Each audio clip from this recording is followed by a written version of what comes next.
Coriolanus by William Shakespeare. Narrated by B.J.Harrison. Introduction to Coriolanus, Act 1. Taken from Plutarch's Life of Coriolanus.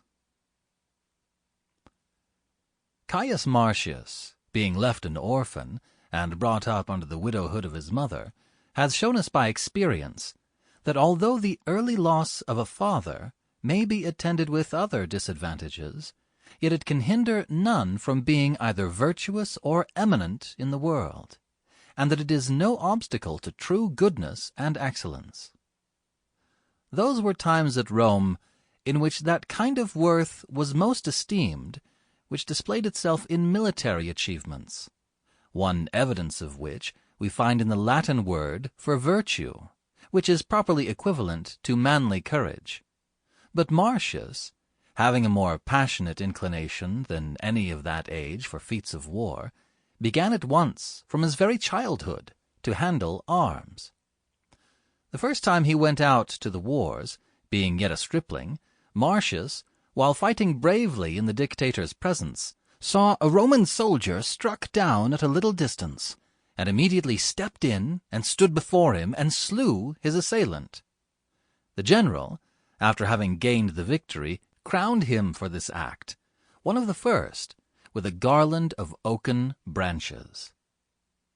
Marcius was ambitious always to surpass himself, and did nothing, how extraordinary soever, but he thought he was bound to outdo it at the next occasion, and ever desiring to give continual fresh instances of his prowess, he added one exploit to another, and heaped up trophies upon trophies.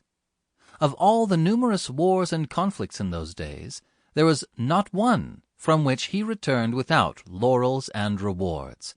And whereas others made glory the end of their daring, the end of his glory was his mother's gladness. The delight she took to hear him praised and to see him crowned, and her weeping for joy in his embraces, rendered him, in his own thoughts, the most honored and most happy person in the world.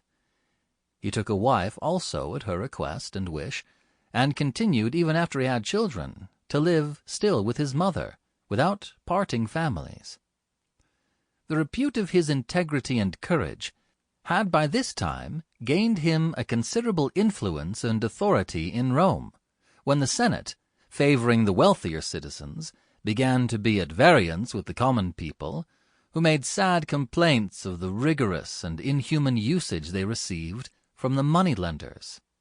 For such as through former exactions were reduced already to extreme indigence, and had nothing more to be deprived of, these they led away in public services, in numerous campaigns, which they undertook upon a promise made by their rich creditors that they would treat them with more gentleness for the future.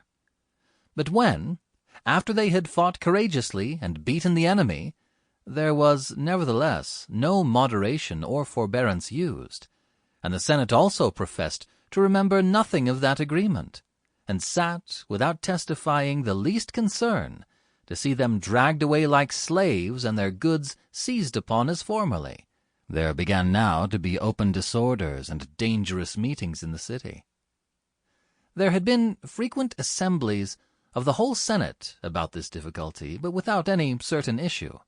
The poor commonalty, therefore, perceiving there was likely to be no redress of their grievances, on a sudden collected in a body, and encouraging each other in their resolution, forsook the city, and sat down by the river Anio, without committing any sort of violence or seditious outrage, but merely exclaiming as they went along that they had this long time past been in fact expelled and excluded from the city by the cruelty of the rich, that Italy would everywhere afford them the benefit of air and water, and a place of burial, which was all they could expect in the city, unless it were perhaps the privilege of being wounded and killed in time of war for the defense of their creditors.